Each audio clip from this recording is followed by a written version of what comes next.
Hello, it's Keith here, and this is lesson 10 of the Suck Hunt series of my programming tutorials, and we're going to be looking at my little Suck Hunt game. That's a Operation Wolf Duck Hunt parody. You can see it running up there, and you can download it for free on my website because we get the source code, and you can do things with it if you want. That's what it's there for. So today we're going to be going through some of the Amstrad CPC specific code. In the previous lessons we've looked at the multi-platform code.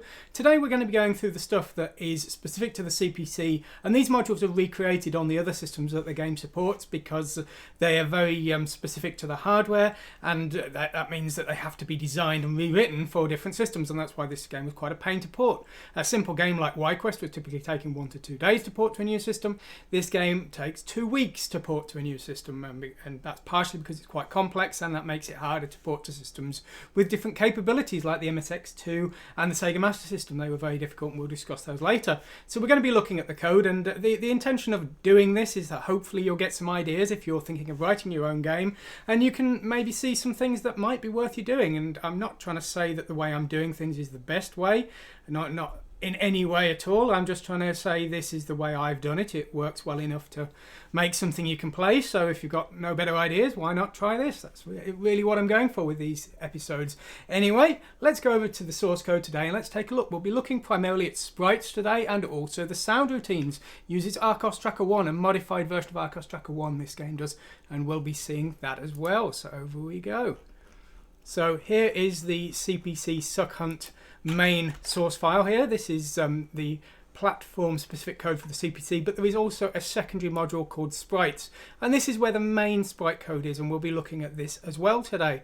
So that's what we're going to be doing. Now, first of all though, let's actually have a look at the sprites themselves. Here is the sprites. As with all of my tutorials, everything I make with graphics I do with Sprite Editor, at least so far anyway. So these are the graphics that the game uses. They're all 2D of course, and they're all 4-color on all systems, including 16-color systems, because the 4 colors is 4 colors per eye, so 4 times 4 for the 2 eyes is 16 colors. That's how the 16 colors are used on the 16-color systems, and the CPC is only a 4-color system, and it's in just black and white in 3D mode. And what we actually do there is we basically strip one of the bit planes, so now the color 1 is lost and color 2 and 3 basically become white. So we're converting in real time the 4-color graphics to 2 colors in 3D mode, and that means we don't need a second set of graphics.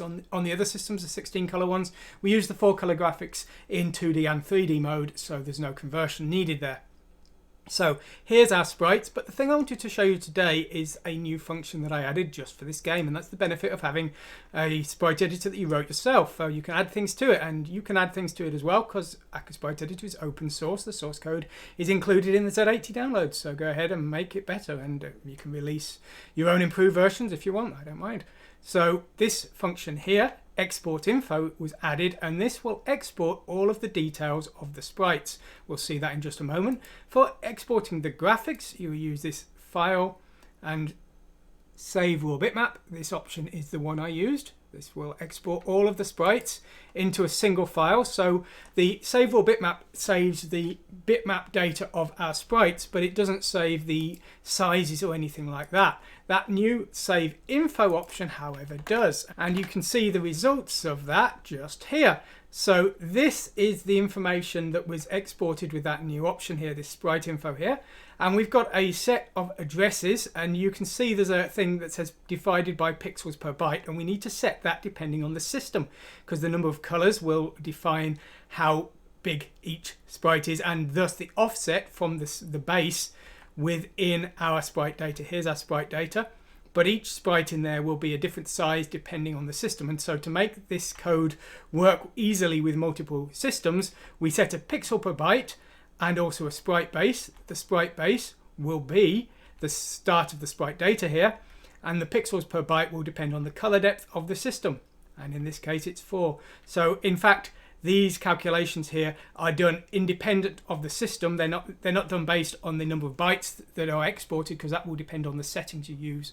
So but once we've done the calculation here, this will effectively be the memory address of that sprite. So this here is the data for sprite 1. So that word defined there is the address within the sprite data of sprite 1, and then what we've got after that is 2 bytes, which are the width and the height of that sprite, and you'll see these vary all the way down, and that's in pixels.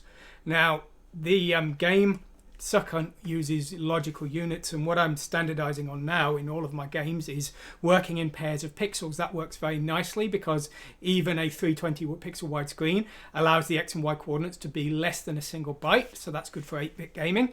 And also it's a nice high resolution for smooth movement on systems that are capable of it. You know, systems that have easy per pixel movement. If you move in pairs of pixels, it still looks nice and smooth. So that's a good trade-off. So the game's logic works in pairs of pixels, but on the CPC, when we're drawing sprites to the screen, we always work in bytes, and that's 4 pixels.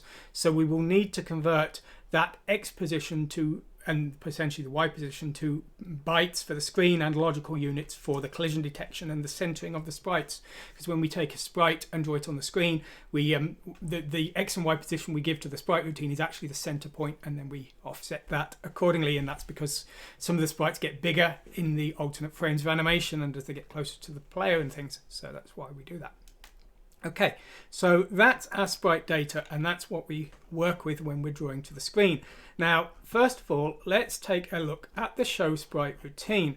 Now, most of the sprite drawing goes through this show sprite routine. There's an exception which we will discuss, but basically the game engine is designed to work in 3D, and we have to do some tricks to do that. Let's go over to our blackboard and have a look.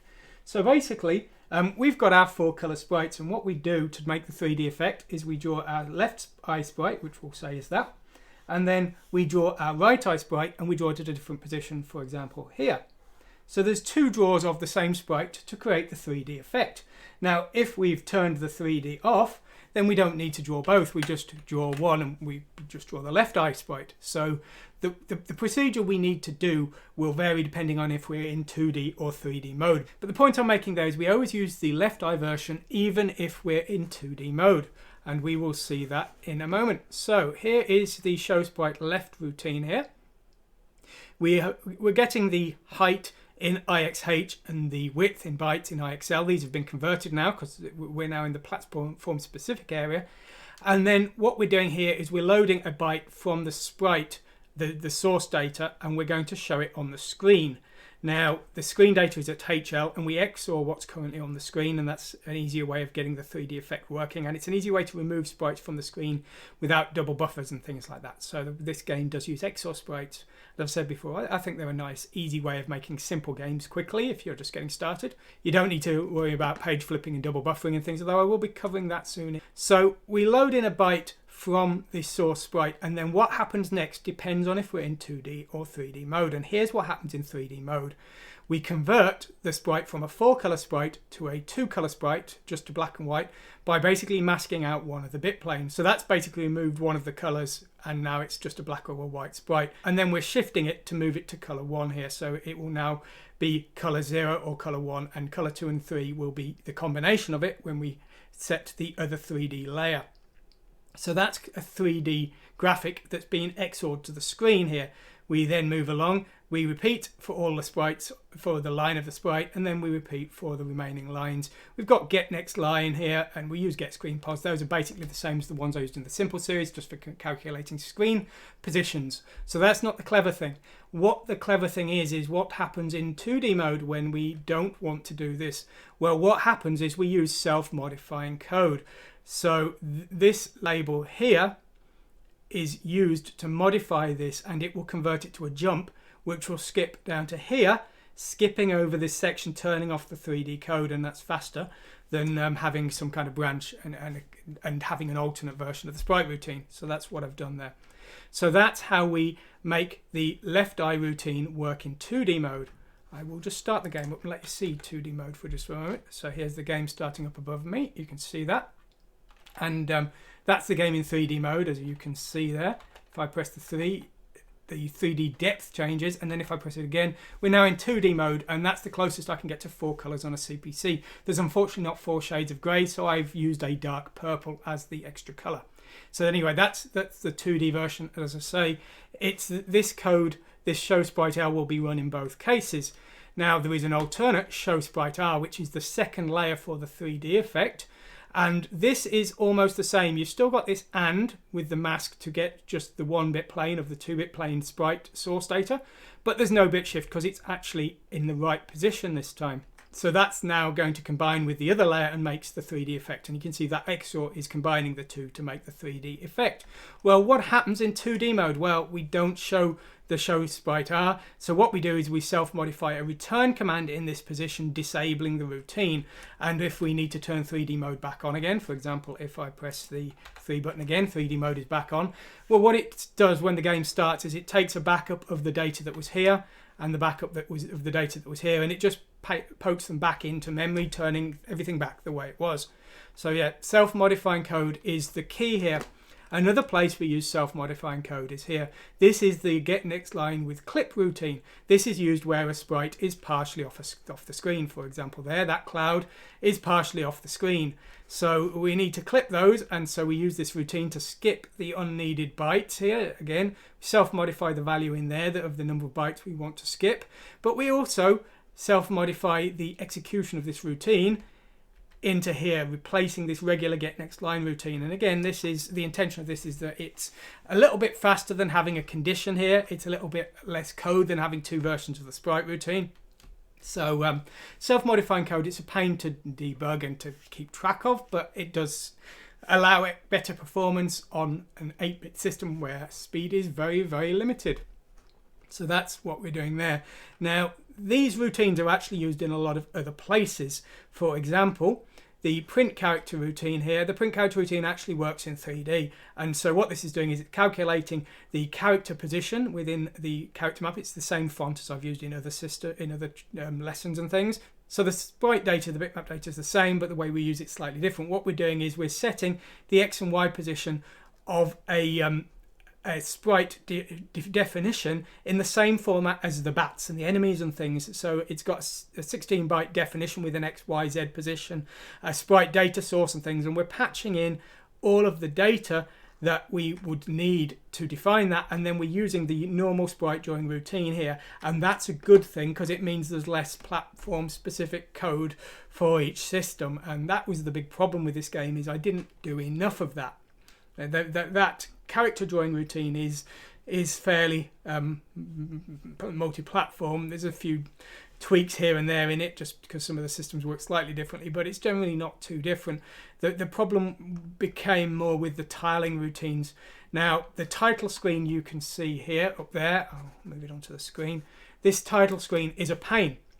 Now, there's multiple versions of it, you see. There's this version for the 2D systems, which is a nice 4-color graphic with proper 4-color drawing, very nice and detailed there. But on the 3D system, we've only got 2 colors, and unlike the main game where the 3D effect is calculated in real time, in this case it's pre-calculated because that was the only way to get the nice smooth transitions and the in 3 dimensions. Because as things get closer to the screen, they need to change very slightly at the pixel level. Having huge jumps wouldn't really give the desired effect. So I sort of did all of this in my graphic editor in Critter, and then I exported it. So yeah, basically though, we've got these 2 huge graphics here, and one of these graphics would be about 12 kilobytes. So 2 of these would be 24 kilobytes. Now we've now used nearly about a third of our CPC's memory, and 16K is used by the screen, and this is in memory at all times because the game's a single load game and it works on 64K systems, so there's no loads between levels or when you die. It's all in memory all the time. So these are stored as tile maps because there's a lot of duplication here. Firstly, you've got all these nice juicy blank areas here, and you've got things that are repeated, for example these solid filled areas, and I've actually gone over this to optimize it, copying tiles that are very, very similar to make them identical so that we save memory. And the effect of this is when we export, where is it? That's not the one. I'll just recreate it. If we go to my tile copy and I do clear plus add, well, there are 409 tiles that are unique in this graphic. It seems here they are. So that sounds quite a lot, but it would actually take 768 to cover a 256 by 192 screen. So we've actually saved a lot of memory there by using tiles, but we have to have the code to do it. And so what we've got is here is this print tile routine, and this actually basically uses the print character routine, which uses the font routine, which uses the sprite routine, which ends up here.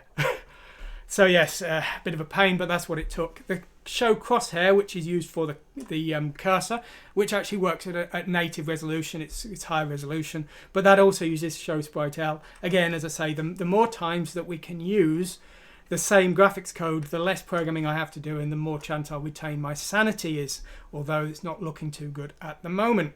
So that's the main sprite routines, but there is another one. Now, as I said, the memory was severely limited, and my temptation to make silly novelties got the better of me, and so I added the parody Operation Wolf introduction, which is where we have these 4 corner graphics and 2 frames of animation showing the loading up, and there's the end screen as well, which is also a pre-compiled graphic, although that's done at high resolution. So it's just these I'm talking about at this stage. Now, there wasn't enough memory to do all of those graphics. There was just not enough left, and it was only, here you can see it going away now, and it's only a quirky little novelty that made me laugh, so it wasn't really justifying a lot of memory. And so what I did is I've halved the resolution, so each line is drawn twice, and these tiles are, rather than being 8 by 8 tiles, they're actually 8 by 4 tiles, so that immediately halved the amount of memory that the tiles took, and it saved a lot of memory, and that meant I could have my nice introduction, and there was still some memory left for the speech sample, which is Operation Suck,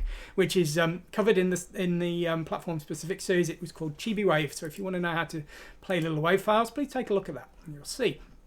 So that was how I did that, but the problem is this made the platform specific code harder again, because I had to write an extra routine for printing these double height tiles. So this is effectively calculating the tile offset here. These tiles are now 8 bytes instead of 16 because they're half the height. We're then setting our cursor position. We're using parts of the cursor code again, but we're not using all of it. And then what we've got here is this do tile line routine, and this will basically draw a single line of the tile, and then we jump back and do the same line again, and then we repeat that 4 times. So this is doing the double height tile. A pain, lots more code to copy to new systems, but it was really the only way that I could get the game to fit within the 48K limit. I believe the game's 42K. It had to be 48K because the 16K is used by the screen, and if you went all the way up to 48K you would have other problems because the disk routines are at the top of the remaining 48K. You can overwrite parts of them as long as it's done during the load and not before the load, if you see what I mean. The load can overwrite the disk routines and it will return okay in most cases, but you can't overwrite the disk routines and then try and load because they'll be gone. But anyway, so yeah, as I say, the game, thanks to that little trick, the game saved a lot of memory. It's a good one to remember. Just double the height of your sprites. Doubling the width would be a lot harder because the bytes, you'd have to copy the bits within the bytes to make it effect. But doubling the height, you copy the line twice to the screen. So a nice, easy way of saving memory there. Here's the show tile map routine. So this is what is used to show the tile maps to the screen. I do need to discuss this. There's alternate versions depending on the screen size. The game over screen is much smaller, and these tile maps they're created by Sprite editor once again, but you saw me create one actually. So basically all you do is use this clear and add routine here. That will save the bitmap data in the first sprite of Sprite editor, and then if we open up a notepad here and if we just do a paste here, you will see that all of the data for that tile map was put into the clipboard in secret.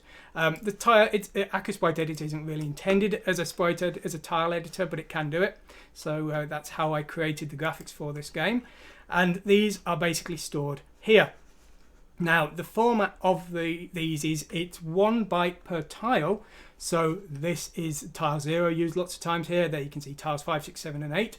But that's not really enough for a lot of games. The title screen, as I say, you would theoretically need 768 tiles to cover a full 256 by 192 screen.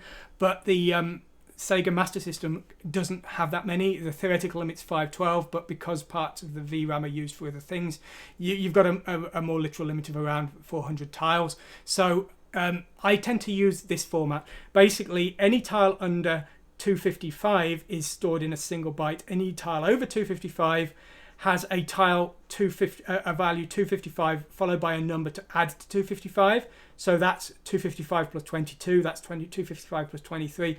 And that gives a nice easy format that doesn't take too much memory for the low numbers, but for the very complex graphics where you're using lots of tiles, you still have the potential to use lots of tiles.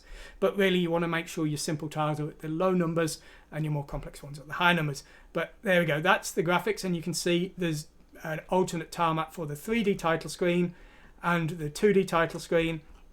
And there's two different versions of the game over screen, again, one in 3D, one in 2D. The introduction is only in 2D though, because it simply wasn't memory. But anyway, that's how we do things. You can see as well as 2 frames of animation for the 2 versions of the tile map. So that's how the animation is drawn during the title screen as well. And those are just drawn basically with this routine here. So we've got this show tile map, and we are just setting up our tile engine here. Again, some self-modifying code for the smaller resolutions. This is the full screen, 132 tiles wide to 24 tiles tall. Again, we're using the character routines here.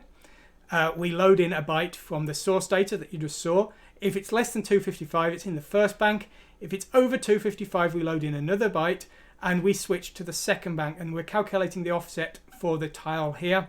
And then we're running the print tile routine to show either the second tile map here, after we've added that number there, or the first tile here, and then we just simply repeat, showing the entire tile map to the screen. It's not very fast, it's not the fastest way of doing things. This tile map routine is designed for title graphics and silly little animations. It's not designed for in-game gameplay where you've got a scrolling background or something. So not really of that caliber, not needed to be of that caliber. So that's what we've got here. Now, the last thing we're going to cover today is sound. Because Suck Hunt has some music, and it's done with Arcos Tracker version 1. Arcos Tracker 2 is out now, and I'm sure it's far better. But the Arcos Tracker 1 that I use, I made some modifications to. It works on ROM-based systems that don't have any writable RAM. It works on the Game Boy, and it's also smaller. It's been stripped down to a more limited function set and saves some memory. So I'm sticking with Arcos Tracker 1, and my plan is I'm writing my own tracker for future games, which will work on 68000 and 6502 as well. So I'm not moving to Arcos Tracker 2, I'm afraid, if that was something that was interesting to you. So this is my so-called Arcos Tracker Lite, which is my modified version of Arcos Tracker 1. And one of the limitations is it can only play music from a single memory location, which is hard-coded. So what I do is I copy with an LDIR the music that I want to play from the position, which would be pointed to by HL, and then I write it to B800. And this is some memory that would actually be being used by the disk system when the game was loading. So that is, I'm using some memory that wouldn't have been available to me before. So there's no loss in memory from the point of view of the size of the programmer for doing that. So we just stop the song, we copy the new song and start the song again. And you can see there's a song for the introduction, a song for the title, and a song for the game. And there's also the Suck Hunt speech, Operation Suck, it says. It was a parody of the Operation Wolf title screen. And that's done with Chibi Wave, which, as I say, there's a separate tutorial on if you want to see that. So that's how we get our music started. But how do we play our music? Well, we have to use the interrupt handler. So we write our own custom interrupt handler. We have to put it at 0038 because we're using interrupt mode 1. So we put a jump, that's that C3 there, that's a jump, the byte for that, and then 38. So we're writing to a jump followed by the address of our interrupt handler to memory address 0038 there. And that will define that when the interrupts occur, we are going to deal with them ourselves. And this is a good thing because it means we can use all the shadow registers if we feel like it. And it also means we can play music at a nice consistent speed, irrespective of how slow our game is, which my games tend to be quite slow because I don't optimize enough. So that's why. Here's our interrupt handler. Now we're reading in the joystick, and this would also effectively be the mouse. And we do it here because we need to be very fast reading the mouse, otherwise we'll miss it.